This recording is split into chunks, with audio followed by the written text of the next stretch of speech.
கல்முனையின் இந்த கனிஷ்ட நிலையில் இருக்கக்கூடிய சுகாதார ஊழியர்களின் ஆடை விவகாரம், முஸ்லீம் சகோதரர்களுடைய ஒரு ஆடை விவகாரம் தொடர்பான ஒரு பிரச்சனை சென்று கொண்டிருக்கின்றது. அதுக்கு முன்னர் சில வரலாற்று விடயங்களை நாங்கள் திரும்பி பார்க்க வேண்டும். 1992ஆம் ஆண்டு MHM ஹிஸ்புல்லா அவர்களால் பாராளுமன்றத்திலே ஒரு தனிநபர் பிரேரணை கொண்டு வரப்படுகின்றது. தாதியர்களுடைய ஆடையிலே முஸ்லீம் பெண்கள் தங்களது கால்களையும் தலைகளையும் மறைப்பதற்கு ஏதுவாய் அந்த சீருடையில் அவர்களுக்கான ஒரு சிறப்பு சலுகையை வழங்க வேண்டும் என்று அந்த தனிநபர் பிரேரணை வைக்கப்படுகின்றது. பிரேமதாசா காலத்திலே அன்றிலிருந்து அதற்கு பின்னர் வந்த எந்த அரசாங்கங்களும் அந்த விடயத்தை கையில் எடுக்கவும் இல்லை, அதனை அங்கீகரிக்கவும் இல்லை. இது ஒரு ஒரு மிகப்பெரிய விடயமல்ல, பல நாடுகளில் பலர் வழங்கி இருக்கின்ற ஒரு உரிமைதான். அந்த உரிமை முஸ்லிம் தாதியர்களுக்கு இருக்கின்றது, அதனை வழங்கவே இல்லை. மீண்டும் 2025ஆம் ஆண்டு விஜித ஹேரத் அவர்கள் நாங்கள் அந்த உரிமையை வழங்குவதாக அறிவித்திருந்தார். அறிவித்த உடனேயே தாதியர் சங்கத்தினுடைய சாதியர் சங்கத்தினுடைய தலைவராக இருக்கக்கூடிய முறிதட்டுவ தேரர் உடனடியாக அதற்கு மிக கடுமையான எதிர்ப்பை வெளியிட்டிருந்தார். பின்னர் அது உடனடியாக கிடப்பில் போடப்பட்டது. அந்த நேரங்களில் கூட இந்த முஸ்லீம் அரசியல்வாதிகள் அல்லது இப்பொழுது அதிகமாக பேசுகின்றவர்கள் அதற்கு எதிராக பாரிய அளவிலே குரல்களை எழுப்பியிருக்க வேண்டும், ஆனால் அதை செய்யவில்லை.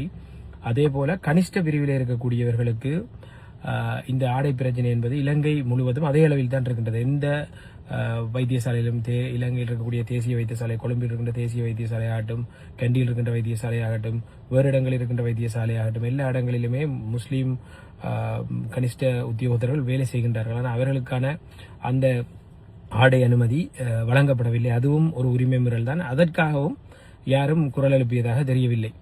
அதேபோல் இன்று இலகுவாக பற்ற வைக்கக்கூடிய ஒரு பிரச்சனையாக இருக்கின்ற தமிழ் சிங்கள பிரச்சனை, தமிழ் முஸ்லீம் பிரச்சனையை பலரும் கையில் எடுத்துக் கொண்டிருக்கின்றார்கள். உண்மையில் சட்டத்தினுடைய ஆட்சி நடக்கின்ற ஒரு இடத்திலே, சுற்றறிக்கையினூடாக அனைத்து விடயங்களும் குறிப்பிடப்பட்டிருக்கின்ற ஒரு இடத்திலே இப்படியான சிக்கல்கள் வரும்பொழுது நேரடியாக அரசை நோக்கி கேள்வி கேட்டு அந்த விடயத்தை சீர்திருத்த வேண்டும். அதேபோல் 2019ஆம் ஆண்டு ஒரு சட்டம் கொண்டு வரப்படுகின்றது, ஒரு சட்ட திருத்தம் உண்டு. அதாவது இந்த சீருடை விடயங்களில் மத சார்பான சில விடயங்களை செயற்படுத்த முடியும் என்று. பின்னர் 2021ஆம் ஆண்டு அது நீக்கப்படுகின்றது. எனவே அதனை வைத்துக் கொண்டு சிலர் வாதிட்டுக் கொண்டிருக்கின்றார்கள். 2021 அது நீக்கப்பட்டிருக்கின்றது. உண்மையில் என்னை பொறுத்தவரையில் இங்கு இனங்கள் இருக்கின்றது, மதங்கள் இருக்கின்றது, அவர்களுக்கான வேறுபட்ட உரிமைகள் இருக்கின்றது. அதனை கௌரவமாக அனைவரும் மதிக்க வேண்டும். அதே நேரத்தில் அந்த உரிமைகளை கட்டுப்படுத்துகின்ற பிரதான செயலை ஒவ்வொரு அரசும் தான் செய்கின்றது. அரசு என்பது சிங்கள மக்களிடம்தான் இந்த அதிகாரம் இருக்கின்றது. சிங்கள அரசாங்கத்தான் எப்பவுமே இருக்கின்றார்கள். எனவே இந்த அரசாங்கங்கள் ஏனைய இனங்களுடைய உரிமைகளை நசுக்குகின்ற வேலைகளை அவர்கள் தான் செய்கின்றார்கள். அதற்கு பின்னால் வருகின்ற அரசு அதிகாரிகள் என்ன செய்கின்றார்கள், அவர்கள் எப்படிப்பட்டவர்கள் என்பதை வைத்து இந்த இரண்டு பிரிவுகளுக்கும் இடையிலே சண்டையை மூட்டி விடுவது மிகவும் மோசமான வேலை. அது அவசியமற்றதும் கூட. ஏனென்றால் அனைத்து இடங்களிலும் இது இப்படித்தான் இருக்கின்றது. எனவே அதனை ஒரு முஸ்லீம் தமிழ் பிரச்சனையில் ஒருவர் பாவிப்பார் என்பது அது இங்க கிழக்கு மாகாணத்தில் ஊறிப்போயிருக்கு. முஸ்லீம்களும் தமிழ் மக்களுக்கு விரோதிகளாகவும், தமிழ் மக்கள் முஸ்லீம்களுக்கு விரோதிகளாகவும் பல இடங்களில் செயற்பட்டு கொண்டுதான் இருக்கிறார்கள். இதனை சரிப்படுத்த வேண்டிய பொறுப்பு அரசாங்கத்தின் கையில் இருக்கின்றது, சரியான தலைவர்களின் கையில் இருக்கின்றது. நேற்று ராவ் ஹக்கீம் அவர்கள் ஒரு இடத்தில் உரையாடி இருந்தார். அந்த இடத்தில் அவருக்கு இந்த பிரச்சனை தாதியர்களின் பிரச்சனையா, கனிஷ்ட சுகாதார உத்தியோகம் பிரச்சனையாண்டு கூட தெரியவில்லை. இத்தனை ஆண்டுகாலம் பாராளுமன்றத்தில் இருக்கின்ற இந்த தனிநபர் பிரேரணை இன்று வரை நிறைவேற்றப்படாத பிரச்சனை கூட அவருக்கு தெரியவில்லை. எனவே இது அரசாங்கம் உடனடியாக தலையிட்டு செயற்படுத்தப்பட வேண்டிய ஒரு விடயம். இந்த உரிமை பல இடங்களில் சட்டத்தினூடாக முஸ்லிம்களுக்கு கட்டுப்படுத்தப்பட்டிருக்கின்றது. அதனை நீக்க வேண்டும். அவ்வளவுதான் இங்கு வைக்கின்ற கோரிக்கை. இதனை கொண்டு போய் ஒரு தமிழ் முஸ்லிம் பிரச்சனையாக மாற்றி விடுவது அல்லது ஒரு தமிழ் அதிகாரியின் மேல் போடுவது தேவையற்ற ஒன்று. தமிழ் அதிகாரிகளுக்கு இங்கு என்ன பலம் இருக்கின்றது? அவர்கள் தங்களுக்குரிய உரிமை பிரச்சனையை கூட எந்த சட்டத்தினூடாக இருக்கின்ற சில விடயங்களை கூட நிறைவேற்ற முடியாத அளவில் தான் இருக்கிறார்கள்.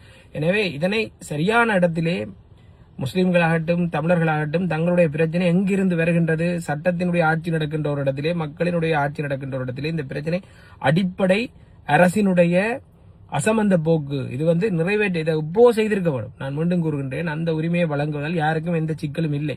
அந்த உரிமையை வழங்க வேண்டியவர்கள், அந்த உரிமையை செயற்படுத்த வேண்டியவர்கள் அரசு. ஒரு சில வைத்தியசாலைகளில் அவர்களுக்கான சலுகைகள் வழங்கப்பட்டிருக்கின்றது. அவர்கள் அப்படி செல்கின்றார்கள், அக்கரைப்பற்று வைத்தியசாலை, ஏனைய சில வைத்தியசாலைகளில். ஆனால் பல இடங்களில் அவர்கள் அப்படி செல்ல முடியாது என்பதை அந்தந்த அதிகாரிகள், சிங்களவர்களும் இருக்கின்றார்கள், தமிழர்களும் இருக்கின்றனர். அவர்களை பற்றி நாங்கள் கவலைப்படுத்தவில்லை. அரசு இதனை அமுல்படுத்தப்பட வேண்டும் என்ற அந்த கோஷத்தை தான் நாங்கள் இந்த இடத்தில் எடுக்க வேண்டும். மாறாக மிகவும் குறுகிய வட்டத்தில் இதனை நாங்கள் செயற்படுத்த முனைவது மிக அர்த்தமற்ற ஒரு செயற்பாடு. ஏனென்றால் இது ஏனைய அனைத்து சிங்கள அதிகாரிகள் இருக்கக்கூடிய இடங்களில் கூட எல்லாம் சரியாக இருக்கின்றது, இங்கு பிழை என்பது போன்ற ஒரு கருத்தை முன்வைக்கிறது மிகப்பெரிய பிழை. இதுல உண்மையான விடயம் என்னவென்றால் சிங்களவராடும் தமிழராடும் இன்னொரு முஸ்லீம் அதிகாரி இருக்கிற இடமாகட்டும் கூட அப்படித்தான் பல இடங்களில் இருக்கின்றது. ஏனென்றால் சட்ட வரைவு நியதி அப்படித்தான் செய்து வைத்திருக்கின்றனர். அதனை மாற்ற வேண்டும். முதலில் அந்த மாற்றம் தேவையான ஒன்று. அது உலகத்தில் பல நாடுகளில் அந்த மாற்றங்கள் அங்கீகரிக்கப்பட்டிருக்கின்றன. எனவே அதனை சரியான முறையிலே நீங்கள் புரிந்து கொள்ள வேண்டும். முதலிலே 2 இனங்களுக்கு இடையிலான முரண்பாடாக இதனை தோற்றுவிப்பது பலருக்கு லாபமாக இருக்கும், பலருக்கு இலகுவாக இருக்கும், அதனை கையாள்வதும் இலகுவாக இருக்கும். உண்மையா அரசாங்கத்திடம் பேசுவதோ அரசிட்ட சொல்லி இதை செய்வதோ கடினமானவில்லை. அதனால்தான் கொழும்பில் இருக்கின்ற சில பேர் கூட இதனை மிக இலகுவாக எப்படி இந்த அதிகாரிக்கு இப்படி ஒரு அதிகாரம் வந்தது என்றெல்லாம் பேசிக் கொண்டிருக்கின்றார்கள். அரசிடம் பேசி இதனை செய்தீர்கள் என்றால் அதிகாரியில் எவரும் இதில் கை வைக்க முடியாது என்பதை நான் இங்கு கூறிக்கொள்கின்றேன். The Pioneer News website is based in Sri Lanka.